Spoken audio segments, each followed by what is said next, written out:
We had close to 400 women from, I think, somewhere between 13 to 15 countries. And that sense of Pandora's box opening and that yearning for education and community was so strong, there was no way that this could be a one and done. The box was open. Now it was a question of what do you do with the box? You're listening to the Rising Toddcast, the podcast for sharing the stories, the lessons, and all the good stuff from legends in the marine industry.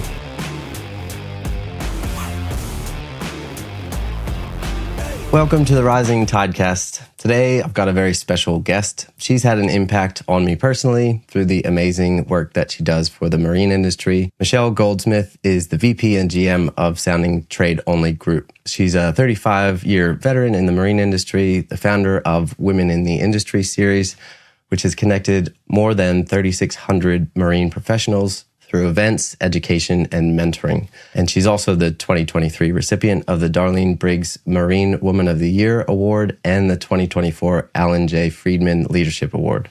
Welcome, Michele. Thank you for having me, Steve. It's great to have you on. When we met at the Neptune Awards, I said, I have to chat with you, and you're a very special person. So I've done some research about you, and you are not known for just one thing. I think you had a lot of time in the industry, and you've got experience in a wide range of jobs and in areas most people haven't got that. And you're passionate about change and helping others succeed. So I'd love to rewind and take me back to kind of when you first started. Like that first summer, I think you worked alongside your dad at Todd Enterprises, right? I did. Yeah, tell me a bit about what you did there. So I was in a different industry. Unfortunately, my company was sold, so I was exploring what would be next in my career. And at the same time, the operations director for the factory that my father owned, he needed someone to run it. So my father did not own the business. He ran the business. He had partners out of New York. I went to meet with the partners. The partners said, well, you're a woman and you don't have experience, but you have the right last name. So we'll give you 30 days. And I left that business 10 years later.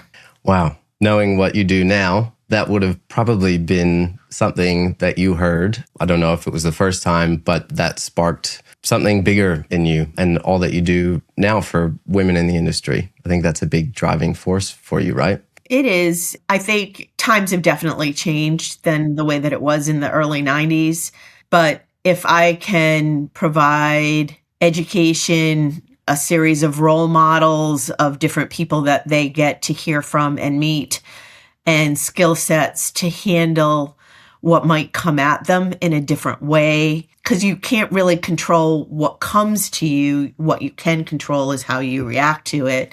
If I can provide skill sets that help them with that, that gives me satisfaction that they won't have to go through some of what I did at a time when there were so few women within the industry. Yeah, very important work. I was thinking too, I spent many summers working with my dad. Similarly, it was a different industry and I did all the things from service calls, electronic repairs and stuff like that. And so I learned a lot about my dad and myself at an early age. So being exposed to all the different jobs that required different things, what I liked, what I was naturally good at. When you think back to that time, those 10 years, like what did they teach you about yourself? It's an interesting dynamic working with family. I clearly remember the day that I was walking down a boat show, two recollections. So one IMTech show that I was walking down the aisles with my father and my brother. And my brother never worked in the business, but it was named after him. It's his middle name, Todd. And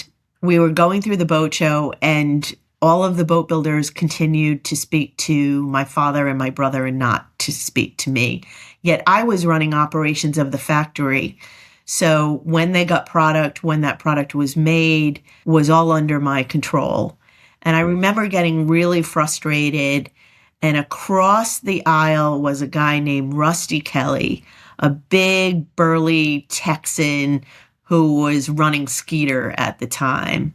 And he said to me, Michele, what's wrong? And I said, they only want to talk to the men and they want to talk to my brother. And my brother doesn't even work in the business. And Rusty, being Rusty, yelled, you guys can talk to those two men all you want, but if you want anything out of that factory, you better talk to her. So That's awesome. that's a clear memory. And I remember the day, and it was after I had left Todd, that I was walking a boat show with my father, and we went past a booth that had Jack Ketchum and Frank Ungaro, two giants of the industry.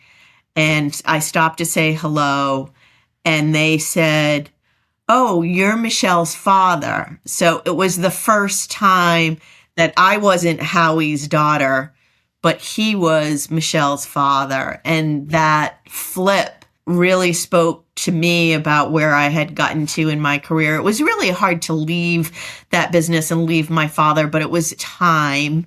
And the direction that the people in New York wanted to go and where I wanted to go differed. The way that it split up is my father designed the products and he sold the products, and I ran the operations of the factory. And for a time, my mother was running the customer service side, but she retired really early. But I had a lot of fun with my father. I traveled with my father. We were extremely, extremely close. And I miss him. He passed away. It'll be 2 years ago next month. And he was in the industry for almost 40 years. So we Wow. knew so many of the same people. He was someone that I could go to and ask for advice. And if you talk to the older generation that's within the industry, a lot of them still have fond memories. My father was a very big personality. He's in the Surfing Hall of Fame. He was an All-American hockey player. He Wow. was a really interesting guy. Sounds like I know where you got your I'm doing all the things from. Yeah, the entire family, we all grew up close together. I have 10 cousins. My father had 2 sisters and a brother. And that work ethic or workaholic ethic is commonplace within my family. It was just instilled in us from the get-go. My grandparents owned a factory. My aunt and uncle owned a factory, and my father did as well. So we as teenagers that were cousins were working in all the different factories of our families. Great experience, and I guess allows you to explore, and see what that part of your personality is, that drive. If you think back to that time, what's something that sticks with you that he taught you that you still use today, besides the work ethic? Because I think that's a big one. Is there something else that stands out?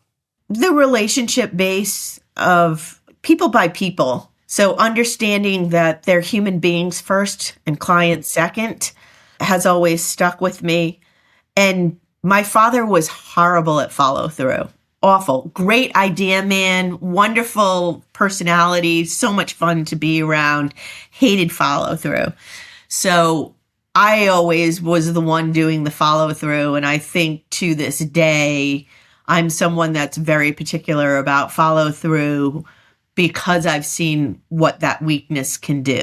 It's super important. I'm not very strong in it myself. And, at times when you're like, I should do that. And you see the impact of when it actually works. So it's awesome to be motivated by, I think, something like that you get to experience firsthand. Yeah, and it's how you treat people. When I think back to those times, I think of the people. And through my whole career in the marine industry, I think of the people. But we had fathers and sons running factories. When my father did pass, we had the funeral. The person that got me the most, that struck my heart the most, was Andre, who was the foreman of our factory, who I hadn't seen since I left Todd. And to know what he had moved back to Guatemala at that point. I remember giving him his gift. I gave him a Leatherman when he left to go to Guatemala. And to know that he was back in the States and how his family was flourishing and that he was well, that after all these years, all the people that worked in that factory, they all came to see my dad. That stays with you. They were family. It's an industry, I think, that, like you said, it's built on people, but there's so many people that want to support you and do good things. Like, it's the wonderful place where, in my experience, there's just a lot of people that do want to help. Fortunately, that's where you really shine, as I've experienced. And, 35 years in now, you've met a lot of people, and I'm sure have so many relationships. Not only that, but you've got a lot of credentials. You're on the boards, won all the awards. Now I feel old. No, Accomplished. We'll say accomplished, right? So now I know that 2021, I believe, you had the first Women in the Industry event. Yes, 5 years. We are Amazing. about to celebrate 5 years. It was on my brother's birthday, June 3rd, 2021. Well, that's even more special then. And correct me if I'm wrong, but it's not a company initiative with a budget and stuff. It's a personal mission that you've built on top of your full-time role. Is that right? It's a personal mission that I've been able to fit into a corporate environment because we do have sponsorship, which allows us to do things. It keeps the corporate side happy, but it also then allows us to come out with all of the programming that we do and hire the speakers that we want to have. So I would say yes, it's my initiative, but it's also been something that I've had great support on by the corporations that I've worked for and by the industry. It's nice when you're at an event or you see someone and it's someone that you don't expect and they come up and they say, keep going with what you're doing with the women in the industry. It's important. That's the moment, or probably one of many moments, that tells you you're on the right track, right? Yes. That first event in 2021, where was it? How many people showed up? Take me back. So I had worked in the component side of the industry for the vast majority of my career, 27 years. And I joined Active Interest Media in February of 2018. At that time, I mainly knew the presidents of companies because of the work that I've done with boards and electrical engineers, because that's really who I dealt with. I did run marketing for some of the companies that I had worked for, but I was running internal marketing and I knew some of the media people because I was buying media for those companies. But I didn't know anyone in marketing, or very few, I should say. So with a friend, I started hosting dinners for people in marketing, and actually to pay it forward to some of the women that had been really fantastic to me, like Chris Carroll and Joan Maxwell and Marsha Cull. I also hosted women in leadership dinners at the ABC conference in DC. So I had done that for a couple of years when I joined Active Interest Media, and then COVID hit and we couldn't do those dinners. So I thought, well, what if I did a virtual event instead? Because we were starting to do a lot of virtual events in 2021. And I said, I don't want to do a mixology thing or something where people can't speak, but maybe I'll bring the two dinners together and we'll do a virtual breakfast where we can talk. And then as I was putting together the guest list, I realized that I didn't need to limit it because it was going to be a virtual event. And then it hit me that there had never really been a large-scale event focused on women in the marine industry during my tenure. And I thought, well, what a great opportunity. Everybody's home. We can't go anywhere. Let's put together something that is the largest women's event that's been held. I started out just thinking about who I would invite, and I was up to 100 names.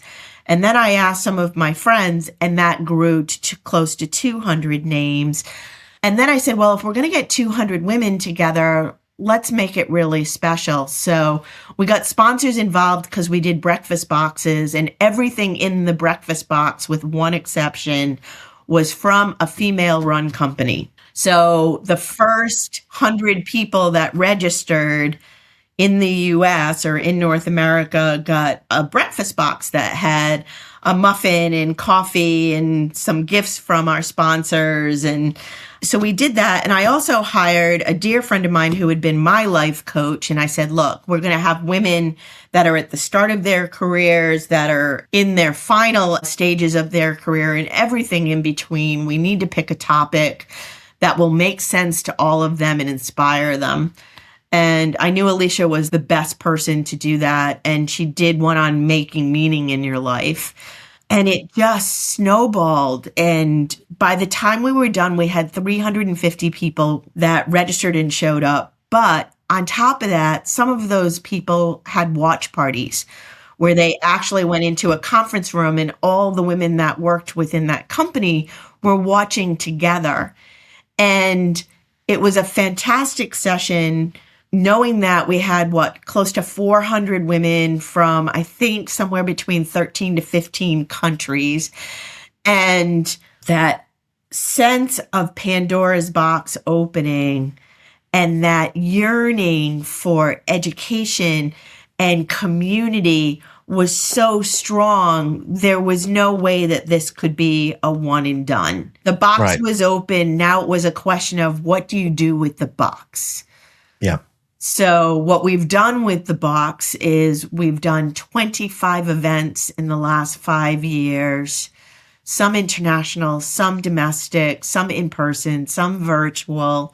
And when I looked at the numbers in preparation for this, we had over 5,500 register for events, and we had 3,600 that actually came in and attended over that 5-year period. So That's it's just amazing. been beyond what I ever expected. Even last year, I mean, I had been to an event through an innovation festival that I go to. I had been at an experiential marketing company. They did the launch of Game of Thrones and they did a blood drive.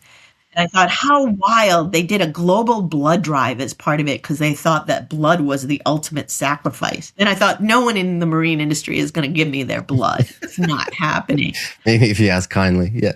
But they could walk. So we came up with the idea for the Global Women's Walk, or I did, where, walk a 5K wherever you are with whomever you choose. And then there was that opportunity to have it go beyond the women in the marine industry group and actually have that ripple effect where we could impact change for girls across the globe. And that's when we partnered with Room to Read. And in that first year, to see that, 1,200 men and women walked from 15 countries. There were entire boat companies. Bat Cove had shirts made with That's a awesome. Rosie the Riveter on it that said, "We build boats, Global Women's Walk." And we raised enough money for, I think it was 250 graphic novels and 15 mentors for a year for girls that are really at risk. And this was just, a baby idea that snowballed. And now we're going into the second year of the Global Women's Walk with a goal to raise enough money to support an entire school. It's amazing. So, I would say don't be afraid of ideas because you never know where they can go. And it's super humbling that the industry embraced the ideas in the way that they have and have been as supportive. The success that they've had, what does it tell you about what you're doing and what does it tell you about the need for that? If you listen to Buddhist teachings or the Dalai Lama, which sounds woo-woo and out there, but there are human conditions that are universal. And people want to be seen, heard, accepted for who they are. And I think most people are continual learners in different ways. So I think what these events and these programs have done is that they've helped satisfy that common human need. It's a safe place to ask questions. It's a safe place to learn. It's a place to network and meet peers. I hope that's what they've done. And I hope that they've made good connections. I mean, look at the mentoring program. It's amazing. That's another thing that I'd love to touch on. But even back to that first event, you've got this drive to build something that's amazing for other people. I know about the work ethic and the drive and you're wanting to do good, just the way you think and the way you're so well-rounded in talking about human needs, which is not always the case for many leaders. But I know from knowing Chris, you're in good company there with people. But when you said, I'm going to do this initiative, and now you've grown that to the walk as well, what did you hear or see or feel and knew this is going to be big, this is going to be something that is going to be great for everyone? Alicia, who spoke, she said she believes that everything is energy, that people give off energy, and that if you go to a concert versus watching a concert on TV, there's an energy when you're in the space versus when you see it on a flat screen. Yes. What was so amazing about that first event was that even though we were on a flat screen, the energy was palpable. I think we had somewhere close to 450 chat messages happening in the midst of that event. It wasn't only that they were listening and that they attended, it was the engagement And that has continued in all of the events. If I look back at the number of chat messages that we get, it's that engagement and that energy, and to have that kind of energy be that palpable. And of course, it was COVID time as well. So this opportunity to connect, that basic human need of person to person connection, and to finally have it be something that was specifically for women and women that work in this industry. We only make up, somewhere between 2 to 3% of the workforce. I remember when we first did the first international one at Met's Trade. So British Marine, Met's Trade, Marine Industry News, and Sounding Street Only, we got together and each year we do a panel that I moderate. And the first one that we did, there was a person, an editor from Superyacht Times, that wrote afterwards, and she said, what the women on stage did for us today was we now have role models. There were no role models for us that were visible in the industry, and now we have role models. That wasn't even on my radar when we did this. It was an opportunity for women to gather, to learn, to network, and to hear from their peers. But to know that we had also then created a space where they could meet women that they would consider to be role models, that was really moving for me. That's huge. I mean, I think having that be a impact you never even thought of, that was something that's so powerful. That's got to feel amazing and like you're on the right track, Yeah, absolutely. The best part for me is to hear from the women and the men. You and I met at Neptune and you told me about what the mentoring had done for you. But to hear how it's changed the way that they interact with their customers, their peers, their bosses, and the opportunities that they're getting because they're not using tentative language anymore. They know how to negotiate for themselves. They have that presence that they didn't know that they were going to have. And they've met women whose stories have touched them.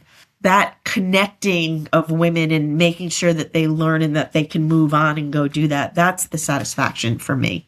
Everyone wants to put on an event that has that many people engaged. And it's not always due to just the speaker or just the person hosting it, right? That's a large part of it. But what is it that brings that special engagement and just the community side of things that probably gets people to want to attend and get more out of it than what you intended? That's the weight of it, is topping yourself over and over and over again. And for me, the secret sauce has always been the mix of people and their stories that you put together and the energy that they bring together. Especially, we did an event on changing consumer behavior and its impact on the marine industry at Miami.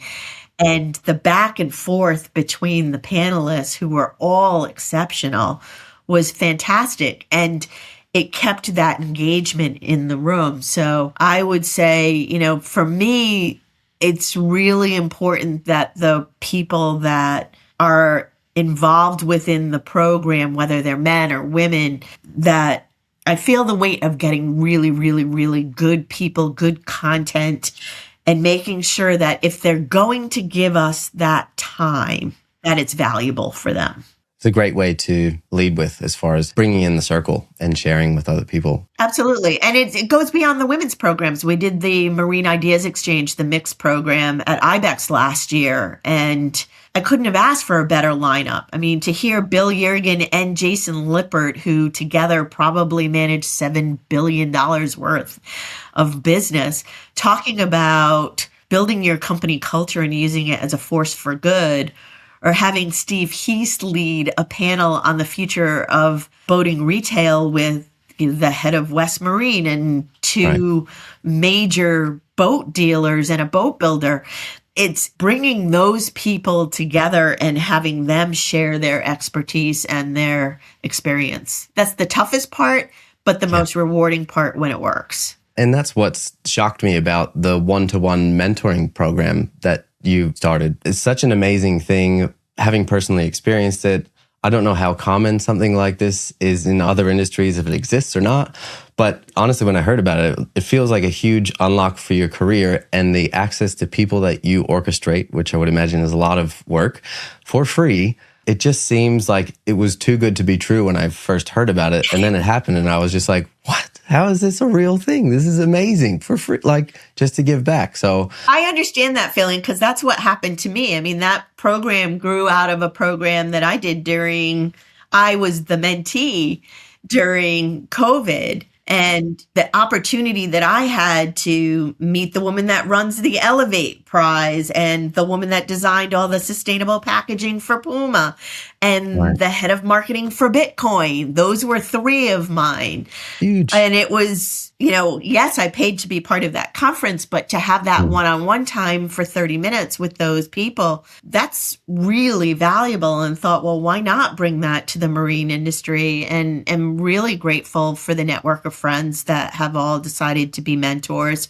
I'm in the midst of putting the mentors together for this year's program.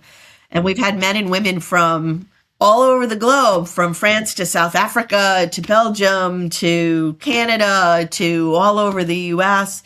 And it's so easy. You don't have to go anywhere. It's all virtual. No, it's nuts. Well, backtrack a second. For people who don't know what it is, explain it and what's the, purpose behind it as well. So I'm calling it the 1+1 mentoring program and pair connection this year, because even people in senior leadership have been after me that they want to sign up for sessions. So basically what happens is, if you're interested in being part of the program, we set up a landing page that lists for you a photo and bio of all of the mentors involved. It's men and women from across the globe that want to do this. And during the time frame of this year, it'll be June 17th, we'll have our kickoff event. And then from June 17th to June 26th, each of the mentors will offer 4 40-minute sessions of time. So their bio, their photo, and their times are on the landing page. And as a mentee, you fill out a form. You basically tell them who you are. It can be as simple as, linking your LinkedIn profile to it, so the mentors have an idea of who you are and what your experience is. And then you say what you want to get out of the session. Then behind the scenes, when the registration period for that will be May 1st to May 21st, the website should be up right around April 15th.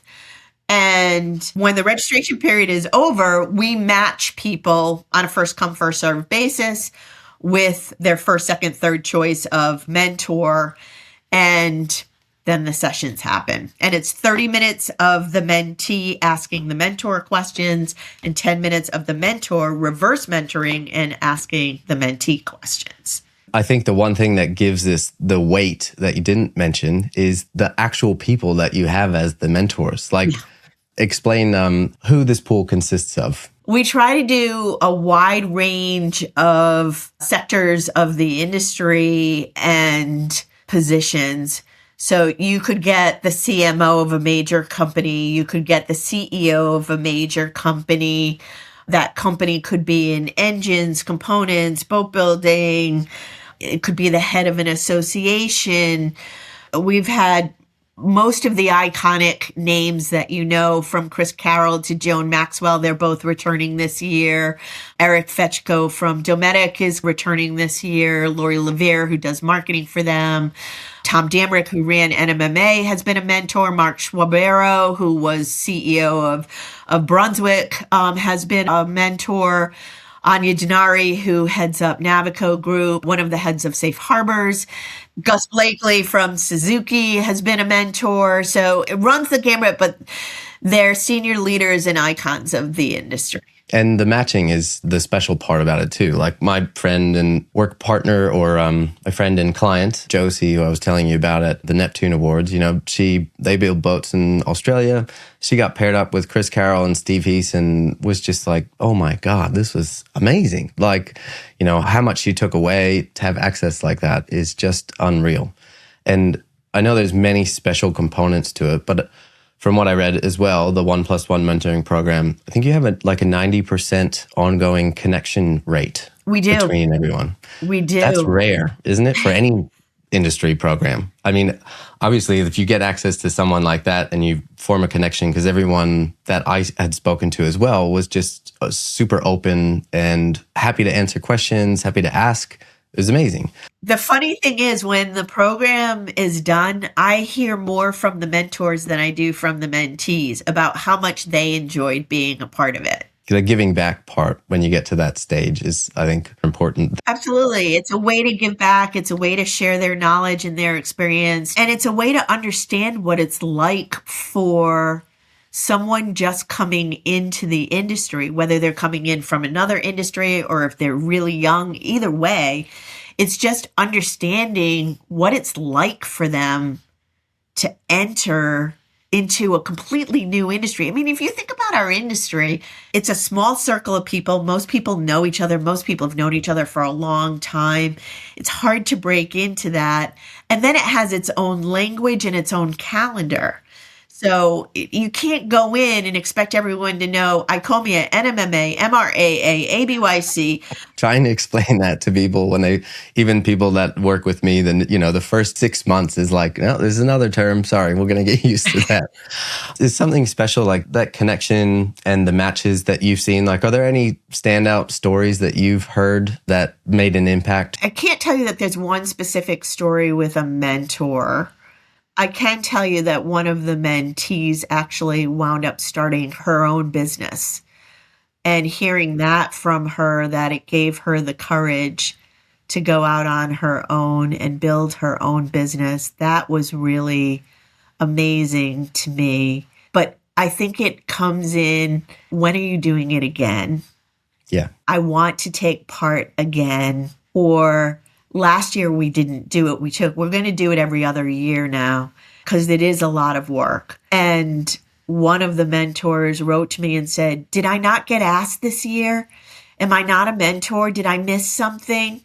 So to know that it means that much to them, I think is really good. And I had some of the attendees in February came up to me afterwards and said, where can we get more information? And usually the best place to get information on all of these programs and what I'm doing is just follow me on LinkedIn. Yeah. I post everything. You are a wealth of information on LinkedIn. I love that, sharing the stories. Yeah, I had conversations with Amber Home and Lori as well. Yeah, Amber was a fantastic mentor. She is CMO of Winnebago Industries, but has such a long history in marketing of consumer goods. Everything from Firestone tires to you name it. She's done so much. You talked about the mentors. One of the things that they enjoyed, I guess, learning about was getting into the industry and what that's like. So I'm a dad of 3 young girls. I love being a part of this industry. They love spending time on the water. Who knows what happens in the future? But if a young woman told you that she was thinking of getting a career in the marine industry, what would you tell her? I would say that there's a wide range of jobs. So first of all, figure out what you want to do, because you can do everything from being an attorney to working on a factory floor, to running marketing, to running manufacturing operations like I did, sales, media. So figure out where your interests are and then research the companies and the culture at the companies that you're interested in. Because I think each of the panels that I've run, they've all basically said who you work for matters and the opportunities that they present to you. So I would say, think about the companies, think about the types of positions, and sometimes it's not the right fit. You know, I hired someone who I really, really liked. She took major initiatives. And in the end, about 6 months into the job, she said, I like working for you. I like what I'm doing, but this isn't my calling. And I said, go find your calling. Yeah. Well, that's an amazing thing on both sides. Yeah. Number one, to figure that out and say something about it. And number two, to have the support to do that, which is rare. Thank you. But yes, that's the way it should be. So for someone coming in, I would say figure that out first. And then I hope that they look at we record everything that we do. And there's a page, tradeonlytoday.com/women in the industry. And there's a dash between women in the industry. We'll put that in the show notes. They can look at any of the things that we're doing. And I would encourage them to come to a boat show and walk a boat show, whether it's a boat show or a component show. The woman that I was just talking about that wound up departing, she had of her own initiative after doing the mentoring program. She went to IBEX. So she got a feel for the different companies, the different products that they make. She went to some of the networking events. She went to some of the educational sessions. But taking that opportunity, if there's a regional boat show that's right in the area where you live, that's an opportunity as well. And then I would say with social media, network and find out if there's someone within your circle that knows people that work within the industry, and do some research that way. What's their thoughts on the industry? Where would they suggest that she go? And go from there. And then when you're finally in, I would say look for mentors within your company and outside of your company. Great advice. It's a great path if it fits, right? And that's a great way to figure that out. One of the things I think that relates to that we spoke about briefly when we met was values. I think probably company values are super important, but also your values are very important to me personally and the people that I do business with. And so I know you also feel a similar way. So tell me more about its values and how they play a role in your life. Values are everything. I stick to my values. I have my entire career. In fact, each time I've made a change within where I work, it has been because the values of the company did not align with my personal values. And that reveals itself in different ways. It's very, very important. And it also is not only the values of the company, but it's sharing your values in the way that you treat your team. I expect my team to work hard, and I model that. I get my hands as dirty as they do. I have no problem with that. But the expectation is that the values that they have and the values that I have align. And that includes the way that we treat our clients, especially. It's huge. I think it makes you feel like you're part of a community too when you share those similar values and feels respected, but also it's how you enjoy work more is aligning. It goes back to what we were talking about earlier, the energy that you put out and the fact that people want to be seen, heard, respected. That's all a part of it. It's servant leadership. Yeah. Yeah. And it's making sure that when you leave a place better than when you found it. The steward. I love that. Yeah. Yeah. And, doing a lot of work with Grady White, values are absolutely everywhere. Absolutely.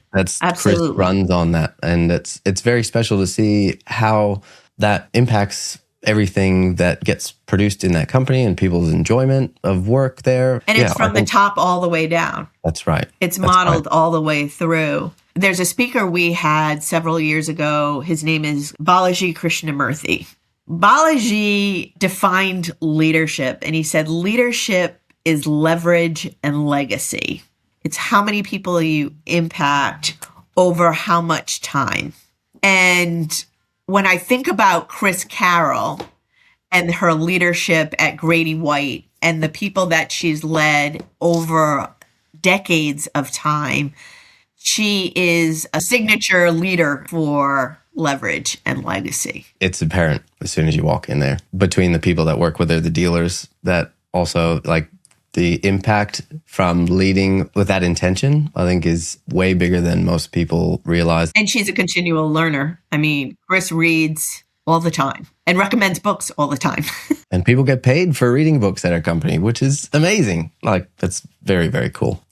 One of the other things we talked about was your trekking the summits, because that I think ties in with probably your values and wanting to grow. But I would love to know, because you've climbed Everest Base Camp, you've done Kilimanjaro. Most wouldn't consider either of those a vacation. So when you started this, was there something going on in your life that made you want to do this? So during COVID, I am someone that travels between 100 to 130 days a year. And I did not know how to be home. It was very strange. For me, it's if I'm not on a plane once a month, something's very strange. Right. Right. So to be home for that amount of time was absolutely crazy. And a friend of mine recommended doing a virtual Camino de Santiago together that she had heard about. And it was people from across the globe that each day you got information in your email inbox about where you were going. And I started walking and I said, well, I can't do the Camino, but I gave myself a goal during COVID that year of 2021 of walking 1,000 miles, which I completed. Wow. And in the midst of that, I found this online app called the Conqueror Events, where you could virtually climb Mount Fuji. They had different hikes and walks. They had a Camino de Santiago on there as well. And I started using that app, and you could see other people that were in different parts of the trail from all over the globe. It was fun. And in 2022, as things started opening up, that company, they're a New Zealand company, and they did their first guided trek to Everest on Everest Base Camp. And there was a woman that was part of the journey, and I wound up connecting with her on Facebook and asked her some questions about how difficult it was and how it was working with them. And what I liked about their trip was that it was helicopters to Lukla, where you begin, because you can't fly directly from Kathmandu into Lukla. You have to take a bus 6 hours away. It's more complex. So you could take a helicopter, and then you took helicopters back, which meant that I could do the entire trek, including flight time to and from Kathmandu, in 15 days, which was probably the maximum I could ever take off of work. So at Christmas that year of 22, my gift to myself was the down payment on going to Everest Base Camp. And, I hadn't done anything like that. In 22, I wound up doing the Camino de Santiago, a shorter route, the Portuguese route, for 12 days. Absolutely loved it. Met amazing people I'm still in touch with, about a half a dozen of them. So that was fantastic. That was a 12-day, 192 miles, but mainly flat.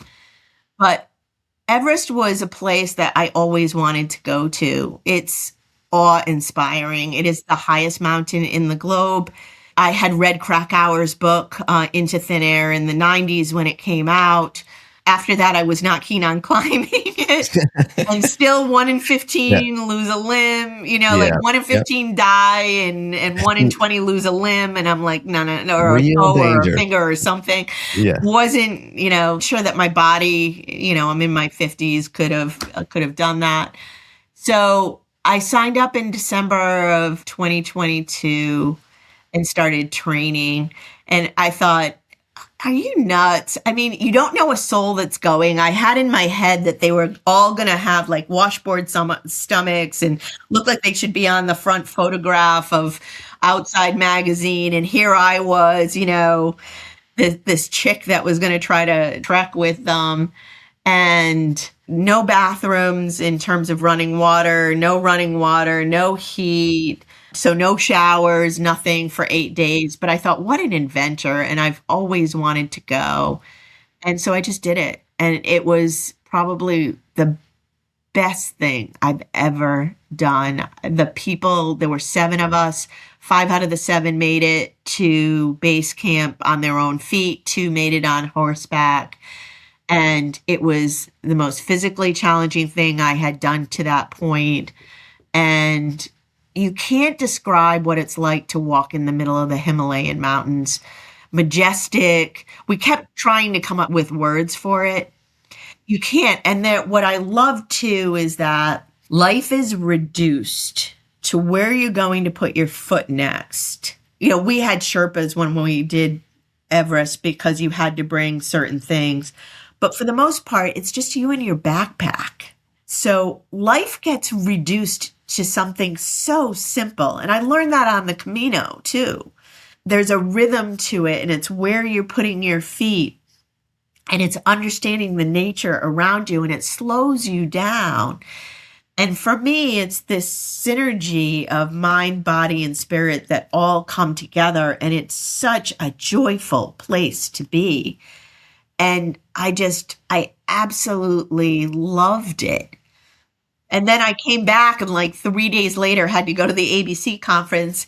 And the first thing people said was, how was it? And the next thing people said is, what are you going to do next? And my answer was, please let me just enjoy this. Yes, that's right. It sounds like that's part of the discovery process in yourself and changing who you are and how you see the world from experiencing things like this. And it's a feeling. That's probably why it's indescribable, right? Because it's so much of an experience and how you feel about being amongst these amazing places. We used to live in Whistler, and although we took a gondola to the top of the mountain and a couple chairlifts, it was still just one of those things that you just feel small and you feel like connected also. I'm wondering, what did you bring back that you learned about yourself being on these treks? I think you learn that you can do really hard things, and that sense of achievement when you do them. You have to want Everest bad. I mean, I looked at the numbers. There's only 3,500 people a year that are Americans that actually make it to the base camp. Wow. Same with the Kili, by the way. I looked up the numbers there, too. They say it's anywhere between 3,500 to 7,000 Americans that actually make it to summit. Right. But that push of yourself, that discipline. I mean, I've had that since I was a kid. I was a competitive figure skater since I was a little kid. And, when you get up at 4:30 in the morning and you skate for an hour and a half before you go to school and you spend your summers in Lake Placid training 6 hours a day, it's instilled in you. I come from an athletic family. I told you my father skated. He was an unbelievable surfer, founder of surfing in New England. So there's some really amazing statistics that women in leadership, female leaders, such a high percentage of them were competitive athletes or professional athletes. So it teaches you. But I think what I found is being back out, doing hard things, being in nature and reducing life to its simplest forms, it just brings me so much joy. I remember that last day on Everest. I will remember it for the rest of my life because I was so proud of myself because there were two Canadians that had a private trainer and were training in the Canadian mountains. And we were the fast team, the three of us, and Steph and Matt. And they had gone ahead with someone that last day. And I had sprinted up the end of a really hard hill the day before and learned my lesson. I could bring my heart rate down. I taught aerobics for a long time, so I know how to bring my heart rate down, but my legs were jelly. And I knew that if they were going to go do that all the way to base camp, that their legs were going to be jelly on the way back. And I didn't want to do that. And they left without me. I said I wouldn't do lunch and I would start with them, but they left without me. And the rest of the group decided to stay and have lunch. So there I am. It's the last day. I've got the Himalayan mountains all around me. I can see Lhotse, I can see Everest, I can see Manaslu.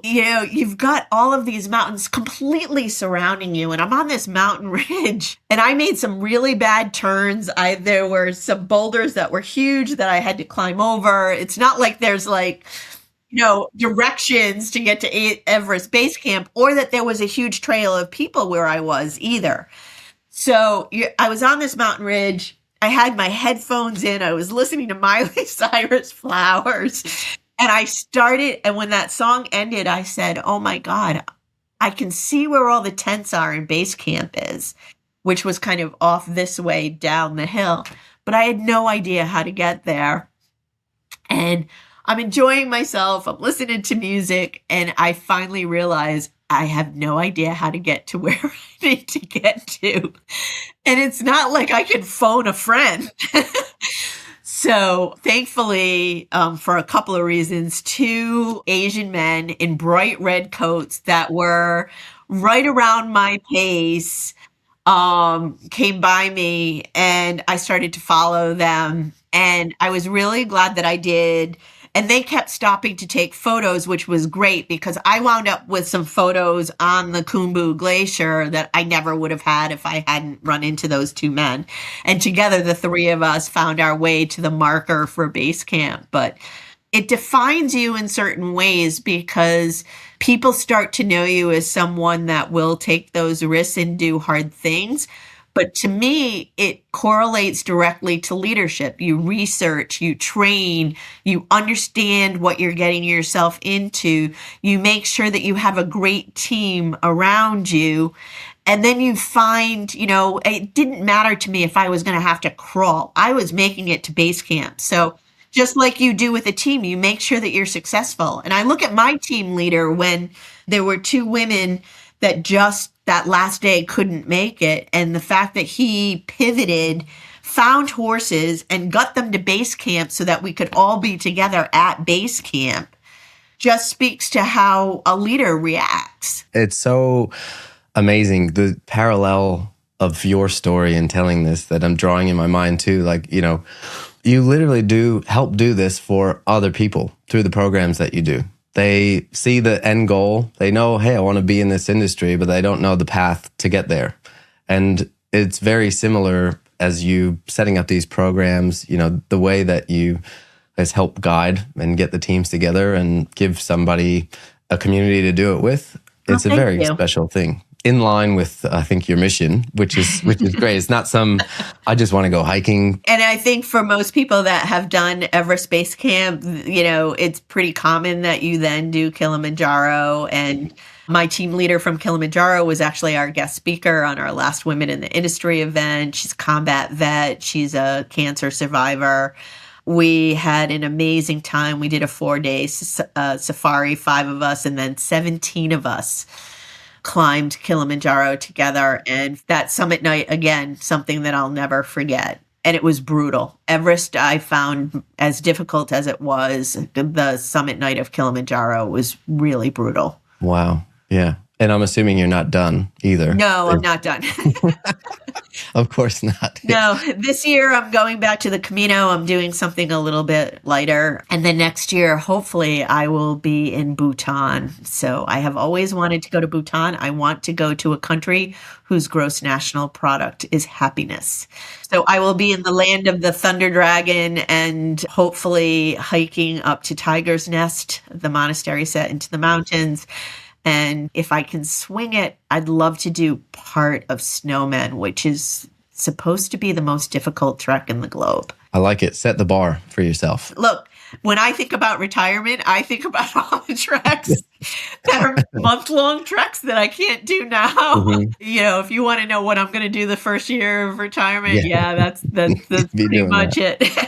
I love it. Your own bucket list, but with a long... Yeah, but I've got a ways to go till then. Yeah, exactly. That's awesome. Well, I guess when you get back to then work, I do want to touch on what you're doing now at Soundings Trade Only as well, because I think that's it's a very special thing, B2B publication for our industry.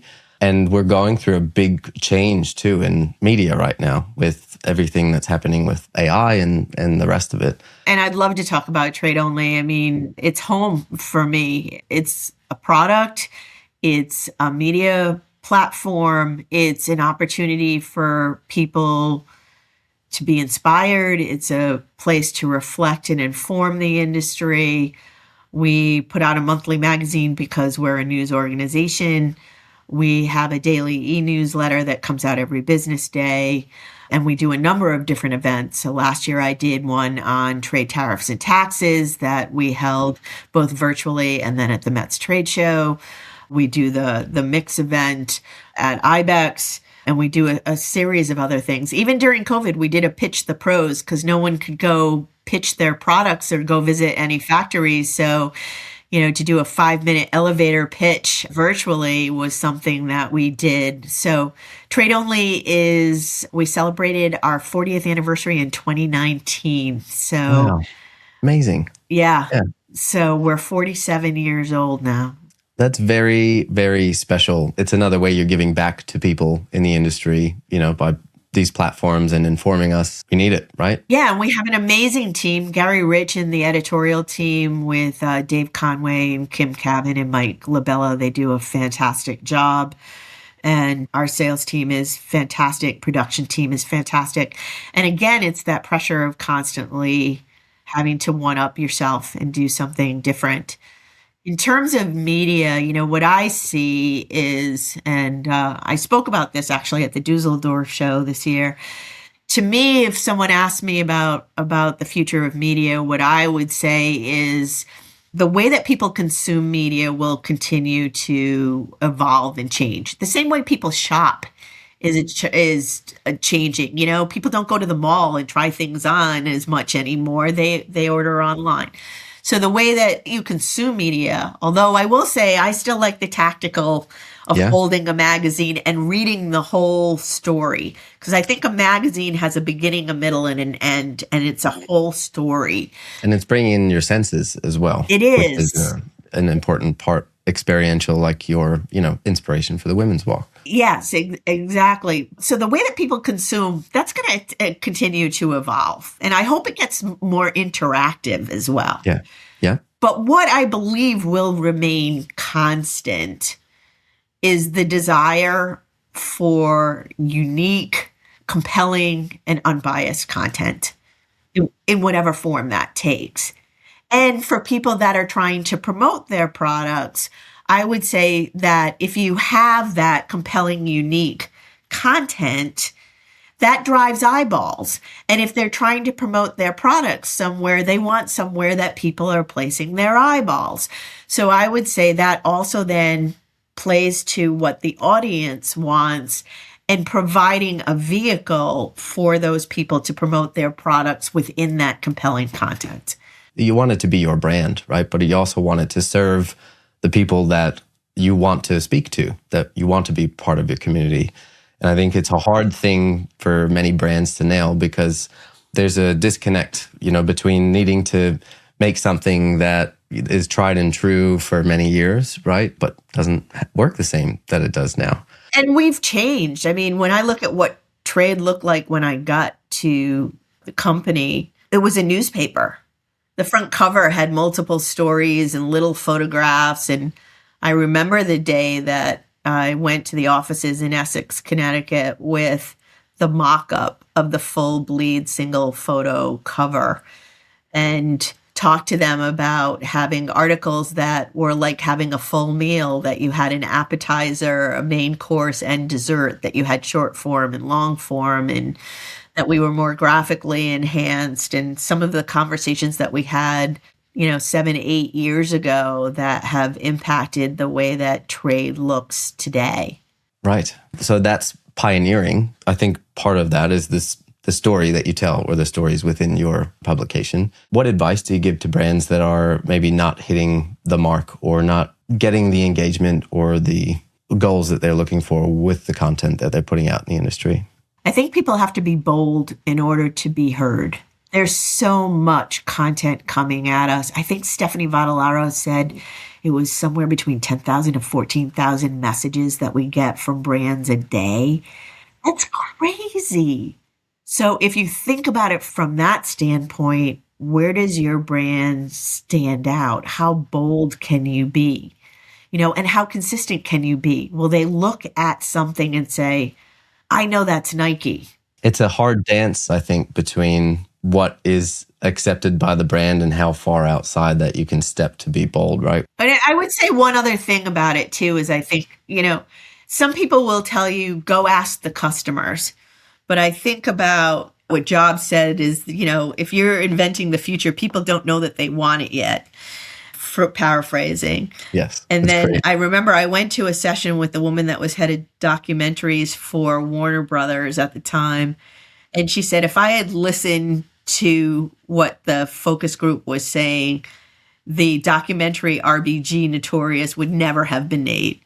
It just Right. wouldn't have been made. Right. And so I would say, yes, talk to your customers, especially if it's product and product feature focused. But in terms of how you're putting yourself out there, understanding who you are, what you want to be when you grow up, what values you have, and then telling that story in a bold way, that's how you do it. And I think you need to hit people at their heartstrings. Don't just tell them that they should run.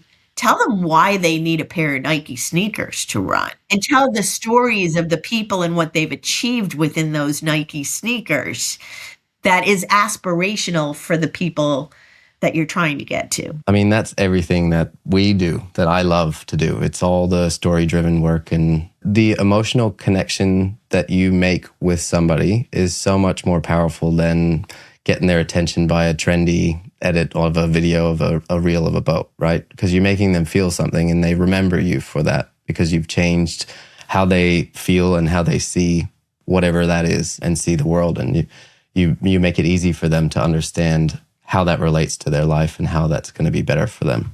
Yeah, they say that in this price conscious, situation that we're in today's world, that people are less brand loyal. But I still think that there are brands that they trust, especially for certain things like news. Yeah, and for sure. Like medical care, like the automobile that they drive, or the piece of electronics that they communicate with the world with. So I do think that there's brand loyalty, and the question is, how do you build that? And I think part of the way that you build that is in the way that you take care of your customers. That's a great way to wrap things up. Is there something that we haven't spoken about that you'd love to? I do want to remind people that the Global Walk is going to happen in May, and that we're trying to raise enough money to support a school, because they take over schools now.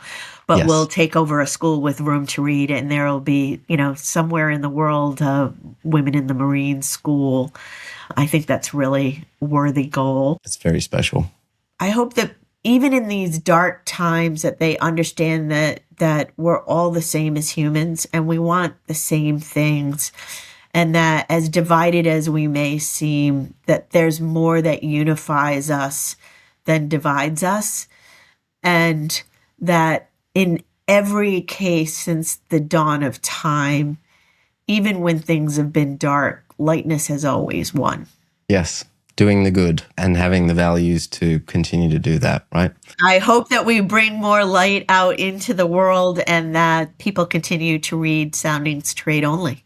I think so as well. And I think, you know what? It's a magnetic thing. And I should say, the magazine is free. If you work in the marine industry, just go to tradeonlytoday.com/subscribe, because it's free. So is the newsletter. There's no paywalls or firewalls or any of that. So please take advantage of the information that's being put out there. I love that. I'm still trying to find what you charge money for. We have wonderful advertisers who graciously support the work that we do. It's so great.